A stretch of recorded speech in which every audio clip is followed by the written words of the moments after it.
Presenting Civil Guruji app available in Google Play Store. Download now. Hello engineers, welcome to this Astonic platform which is made for civil engineers, made by civil engineer, that is Civil Guruji, the Civil Engineers Training Institute. I, corporate trainer engineer Dilip Singh Pawar, welcome you back to your own learning platform. Hello engineers इस video में हम completely बात करेंगे what are the important question which are actually being asked to you while you are giving a interview. So आज इस module में हम वही कवर करेंगे जो जनरल क्वेश्चन है जो आपसे पूछ ले जाते हैं और जिनका नॉलेज आपको होना ही चाहिए, because these are general interview question.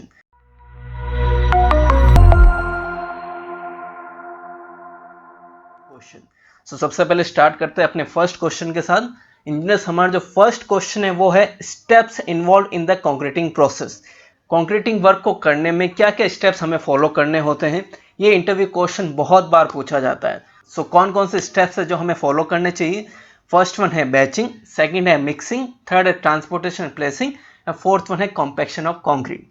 Batching आपको पता है आपका दो टाइप से हो सकता है, या वॉल्यूम बैचिंग होगा या वेट बैचिंग होगा। उसमें भी रीजन आपको पता है, M20 से नीचे वाला वॉल्यूम बैचिंग होगा और M20 से अबव वाला वेट बैचिंग होगा। मिक्सिंग किससे कर रहे हैं? हैंड मिक्सर है, मशीन मिक्सर है, या आप RMC से अपने कंक्रीट को इंपोर्ट कर रहे हैं। थर्ड है ट्रांसपोर्टेशन प्लेसिंग। ट्रांसपोर्ट आप कैसे कर रहे हैं अपने कंक्रीट को और उसकी प्लेसिंग भी कैसे हो रही है, क्या वो मशीन की हेल्प से हो रहा है या पंपिंग सिस्टम से आप उसे प्लेस कर रहे हो। फोर्थ वन है कॉम्पैक्शन ऑफ कंक्रीट। जब भी कंक्रीट प्लेस हो तो उसका कॉम्पैक्शन तो मस्ट है। कॉम्पैक्शन भी टू टाइप से हो सकता है। फर्स्ट वन है हैंड कॉम्पैक्शन। वो भी कैसे होगा? जब आपके पास एक हैंड रैमर हो जिसकी हाइट अराउंड 3 to 4 फीट होती है और उसके आगे हेड लगा हो जिसका वेट अराउंड 50 kg होता है। सेकेंड ऑप्शन है आपके पास कंक्रीट को कॉम्पैक्शन करने का, दैट इज योर वाइब्रेटर। क्या आप वाइब्रेटर से ही उसे कॉम्पैक्ट कर सकते हैं। Let's move forward engineers. अब जानते हैं हमारा सेकंड टाइप ऑफ क्वेश्चन जो इंटरव्यू में जनरली पूछ लिया जाता है। सो इंजीनियर्स, हमारा जो सेकंड क्वेश्चन है that is what do you understand by batching. आपने ये तो जाना कि कंक्रीटिंग प्रोसेस में क्या क्या होता है जिसमें बैचिंग भी इन्वॉल्व है। अब बैचिंग होता क्या है वो भी जनरली पूछ लिया जाता है। So your answer should be the process of measurement of the different material for the making of concrete is known as matching. Concreting work में आप कौन कौन से मटेरियल यूज में ले रहे हैं उनका मेजरमेंट ही आपका क्या कहलाता है? बैचिंग कहलाता है। Batching is usually done in two ways. First one is volume batching, second is weight batching. हमने अभी जाना बैचिंग को टू टाइप से किया जा सकता है। फर्स्ट वन है वॉल्यूम बैचिंग और सेकंड है वेट बैचिंग। M20 से नीचे वाला जो भी कंक्रीट ग्रेड होता है उसमें वॉल्यूम बैचिंग किया जाता है और वेट बैचिंग M20 के अबव में किया जाता है। In case of volume batching, the measurement is done in the form of volume, whereas in the case of weight batching, it is done by the weight. इनके नाम से simply आप explain कर सकते हैं कि वॉल्यूम बैचिंग में volume को मेजर किया जाता है और वेट बैचिंग में वेट को कंसिडर किया जाता है। Let's move forward engineers. हमारा third type of common interview question है वो है why compaction of concrete is must. Concreting में कॉम्पैक्शन किया ही क्यों जाता है, तो उसका आंसर भी आपके पास होना चाहिए। So let's read out what should be the answer. When concrete is placed it can have air bubbles entrapped in it. जब भी कंक्रीटिंग की प्लेसिंग होती है बाय डिफॉल्ट उसमें एयर्स तो होते ही होते हैं। ये जो एयर बबल्स हैं वो किसी कंक्रीट सरफेस के अंदर ट्रैप्ड हैं तो उसे इंट्रैप्ड वर्ड दिया गया है। जब तक ये एयर बबल कंक्रीट के कंपोजिशन में रहेंगे तब तक कंक्रीट आपका क्या रहेगा, इतना ज़्यादा ड्यूरेबल नहीं होगा, ना ही वो इतनी ज़्यादा स्ट्रेंथ देगा। क्योंकि आपको पता है कि सेटलमेंट होने का मेन रीज़न क्या होता है? Loose soil. लूज सॉइल क्यों होती है? क्योंकि उसमें वॉइड्स ज़्यादा होते हैं।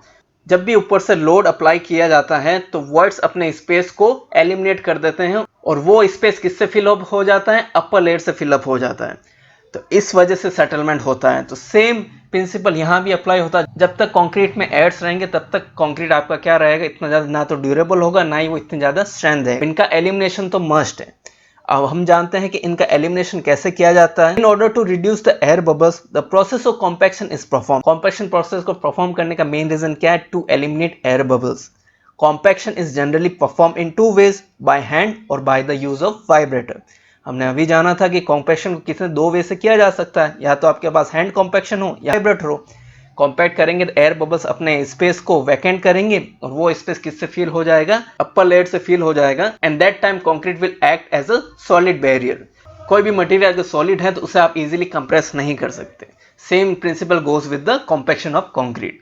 Let's move forward engineers. हमारा थर्ड क्वेश्चन है what are different types of curing method we use generally. आप किसी साइट पे साइट इंजीनियर हैं तो आपके पास कौन कौन से मटेरियल अवेलेबल है जिनको यूज करके आप क्योरिंग कर सकते हैं। सो आपके पास 4 to 5 मेथड तो होने ही चाहिए to answer that person. First है हमारा स्प्रेइंग ऑफ वाटर, आप पानी को छिड़क के उसकी वाटरिंग कर सकते हैं, जो कि बहुत ही नॉर्मल और कॉमन मेथड है। आपके पास पीवीसी पाइप्स होंगे हैविंग फ्लेक्सिबल मटेरियल, जिनका जो डाया है अराउंड 2 to 2.5 इंचेस होता है, तो आप पाइप्स यूज में ले सकते हैं for spraying of water. Second है वेट कवरिंग ऑफ सरफेस, आप अपनी सरफेस को कवर कर सकते हैं in case of gunny bag. इसमें गनी बैग्स को गीला कर दिया जाता है और डायरेक्टली सरफेस के ऊपर स्प्रेड कर दिया जाता है, वो भी क्योरिंग का वर्क करता है। थर्ड वन है पॉन्डिंग, पॉन्डिंग का मतलब है क्यारियां बनाना, बाउंड्री बनाना। सपोज स्लैब आपने कास्ट की, उसकी क्योरिंग आपको करनी है, तो आप क्या करेंगे, स्लैब के टॉप पे बाउंड्रीज बना देंगे जिसे पॉन्डिंग बोला जाता है, और उसमें पानी को कंटिन्यूअसली डालते रहेंगे क्योंकि उसमें पानी कम नहीं होना चाहिए, that's why it is known as पॉन्डिंग।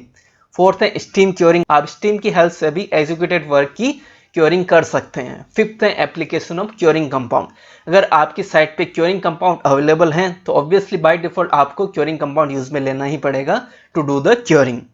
Let's move forward.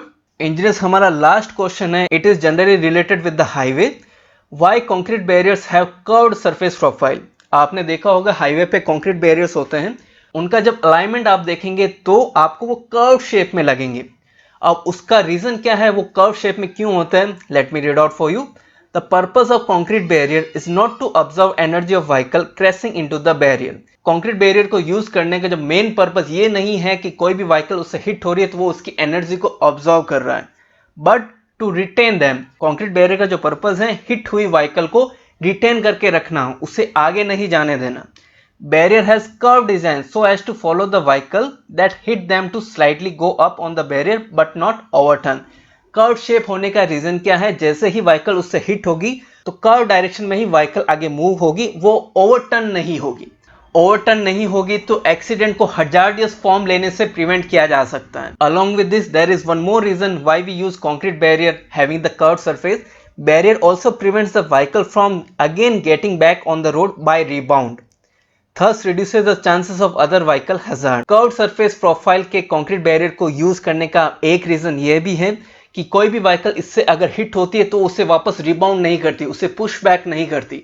अगर वो वापस पुश बैक होगी तो ऑब्वियसली बात है व्हीकल कहाँ जाएगी, सेंटर ऑफ रोड पे जाएगी, जो पीछे जो व्हीकल्स आ रही है वो वापस उससे कोलाइड कर सकती है। तो इसका मेन एडवांटेजेस क्या हो गया, ये किसी व्हीकल को जब इससे हिट होती है तो उसे वापस रिबाउंड नहीं करता, उसे पुश बैक नहीं करता। तो इससे एडवांटेजेस ये मिलता है आपको, जो व्हीकल पीछे से आ रही है वो वापस कोलाइड नहीं करती। So concrete barrier having the cut surface profile plays a very big role while protecting the vehicle who are actually hitting the barrier. So hopefully engineers आपको इंटरव्यू क्वेश्चन का कंसेप्ट समझ में आया होगा कि कौन कौन से इंपॉर्टेंट क्वेश्चन है जो जनरली पूछ लिए जाते हैं, तो उनका आंसर भी आपके पास होना चाहिए। तो नेक्स्ट टाइम अगर इंटरव्यू में आपसे ये कॉमन क्वेश्चन पूछे जाएं, so apply your logic, answer them according to your technical knowledge. So engineers, in the next video I will bring more knowledgeable and educational content like this. If you like this video, then please like and share. Till then, be safe, be healthy. जय हिंद, जय भारत।